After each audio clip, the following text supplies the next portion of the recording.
Good morning बच्चों। आज आज हम आपको हमारी आपराधिक न्याय प्रणाली के बारे में बताएंगे। लेसन 6 है कि किस प्रकार से हमारी ये न्याय प्रणाली है। तो देखिए, कल आपको बताया था कि एक मिस्टर शिंदे और श्रीमती शिंदे की एक कहानी बताई थी कि श्रीमती शिंदे का हार, सोने का हार चुरा लिया जाता है और उसने अपने नौकरानी के ऊपर हाथ चुराने का इल्ज़ाम लगाया था। तो ये सारा घटनाक्रम चलता चलता आगे आ जाता है कि जब मुकदमा खत्म होने के नज़दीक पहुंच जाता है, तभी सुशीला को पता चलता है कि इंस्पेक्टर शर्मा ने युवाओं को के एक गिरोह का भंडाफोड़ किया है।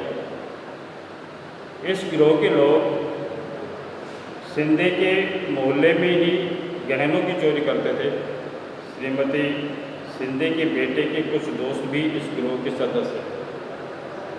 उसके पास श्रीमती शिंदे का हार बरामद हो गया और सुशील यह बात अधिवक्ता या वकील मिस्टर राय को बताता है।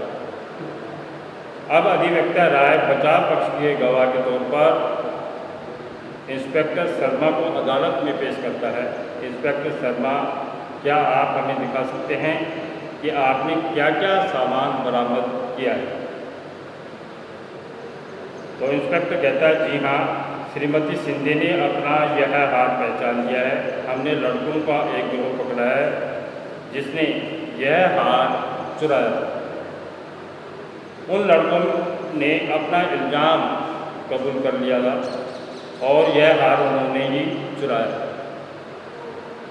न्यायाधीश महोदय सारे गवाहों के बयान सुनते हैं और इंस्पेक्टर शर्मा का बयान सुनने के बाद अधिवक्ता श्री राय न्यायाधीश के सामने यह दलील देते हैं कि अब शांति निर्दोष साबित हो चुकी है और इसलिए उसे बरी कर दिया जाए। शांति, आपको चोरी के इल्ज़ाम से बरी किया जाता है। पुलिस जो कि 10,000 रुपये आपके पास से बरामद किए थे, वो रुपये क्या है, शांति को वापस कर दिए जाते हैं। तो इसलिए ये कहानी आगे बढ़ती बढ़ती इस घटनाक्रम में मैंने आपको बताया था कि 4 जो व्यक्ति होते हैं, जैसे पुलिस, FIR,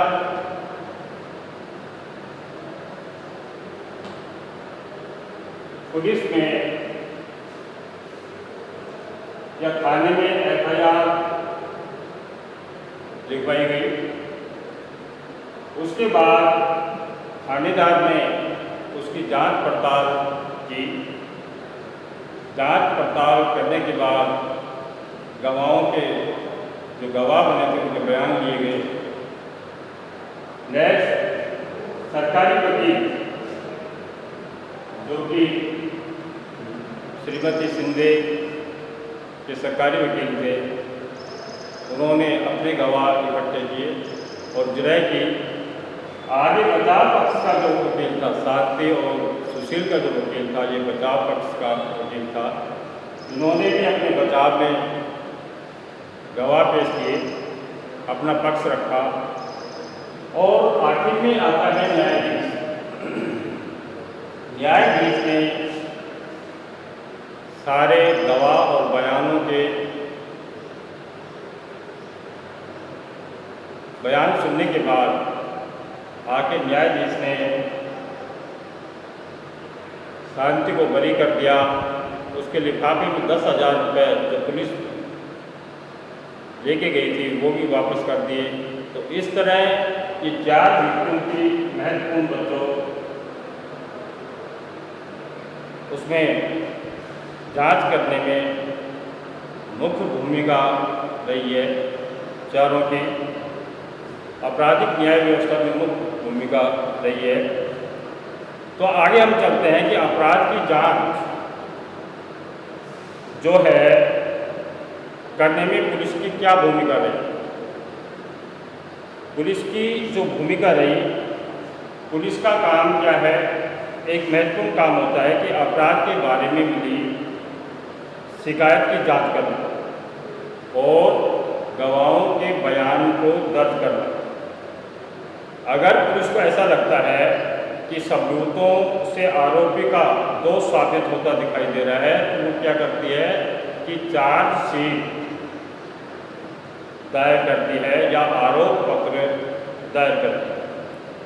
जैसा कि अध्याय की शुरुआत से ही कहा गया था, ये तय कर देना कि पुलिस का काम है कोई व्यक्ति दोषी है या नहीं है, इसका फैसला बच्चों अदालत में होगा और न्यायाधीश करेगा। अब हम आगे की कार्रवाई करते हुए बताते हैं कि दूसरी इकाई में अपने कानून के शासन के बारे में आपने पढ़ा होगा कि इसका सीधा मतलब ये होता है कि हर व्यक्ति देश के कानून के अधीन होता है और कानून के अधीन ही वो अपना काम करता है। पुलिस भी क्या है, कानून के अधीन ही आती है। पुलिस भी किसी से मारपीट नहीं कर सकती, तो ये कानून के अधीन ही काम करती है।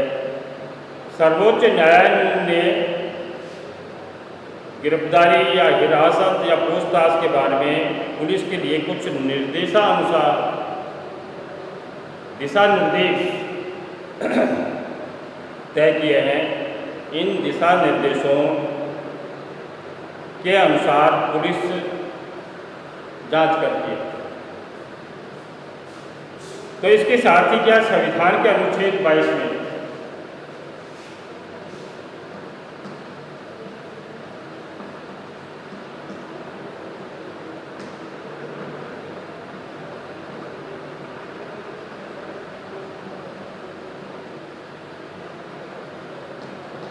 एक संविधान का अनुच्छेद है 22। इस 22 में फौजदारी कानून के प्रत्येक गिरफ्तार जो व्यक्ति हो जाता है उसको मौलिक अधिकार प्राप्त है। उसको क्या है, मौलिक अधिकार जो है वो प्राप्त है कि गिरफ्तारी के समय उसे पहले क्या है,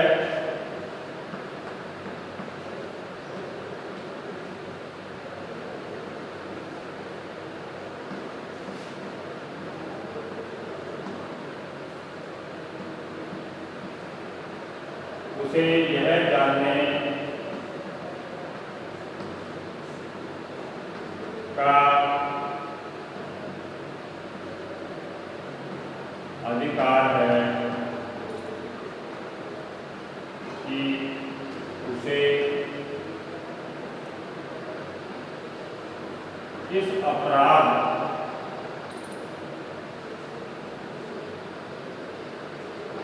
के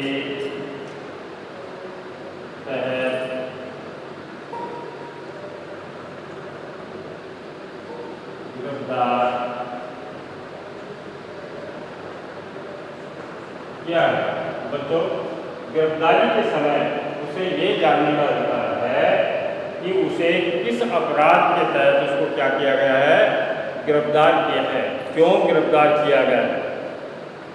दूसरा क्या है कि गिरफ्तारी या गिरफ्तार करने के 24 घंटे बाद उसको किसी भी अदालत में बच्चों उसको पेश करना होता है। पुलिस उस व्यक्ति को अदालत में पेश करती है या मजिस्ट्रेट के सामने क्या है पेश करना पड़ता है। गिरफ्तारी करने के बाद उसके साथ या मुजरिम के साथ बच्चों किसी भी प्रकार का दुर्व्यवहार पुलिस नहीं कर सकती। मुजरिम के साथ किसी भी प्रकार का दुर्व्यवहार नहीं कर सकती। पुलिस क्या है कि हिरासत में दिए गए इकबालिया बयान को आरोपी के खिलाफ सबूत के तौर पर पेश नहीं कर सकती। कई बार क्या है कि पुलिस मारती है, कूटती है, उसके ज़बरदस्ती बयान ले लिए जाते हैं, तो ऐसे में वो क्या होता है कि इकबालिया जो बयान होते हैं उसको आरोप के तौर के ऊपर ज़बरदस्ती लागू नहीं कर सकते। अगला क्या है कि 15 साल से कम उम्र के जो बालक हैं बच्चों, या आपकी उम्र है 15 वर्ष से कम और महिलाओं को पुलिस स्टेशन पर थाने में नहीं बुलाया जा सकता। ये नोट कर लें कि 15 साल वर्ष से कम बच्चों और महिलाओं को क्या है कि यहाँ नहीं बुलाया, थाने में नहीं बुलाया जा सकता। तो बच्चों, आज के इसमें हमारी आपराधिक न्याय प्रणाली में इतना ही आपको बताया है। आगे हम और भी बताएंगे। तो इस कार्य को आप वैसे ही लर्न कर लेना है और ध्यान से देखना है कि पुलिस की क्या कार्रवाई होती है, सरकारी वकील की क्या कार्रवाई होती है, बचाव पक्ष के जो वकील हैं उसकी क्या कार्रवाई होती है और आखिर में न्यायाधीश क्या फैसला सुनाता है। थैंक यू बच्चों।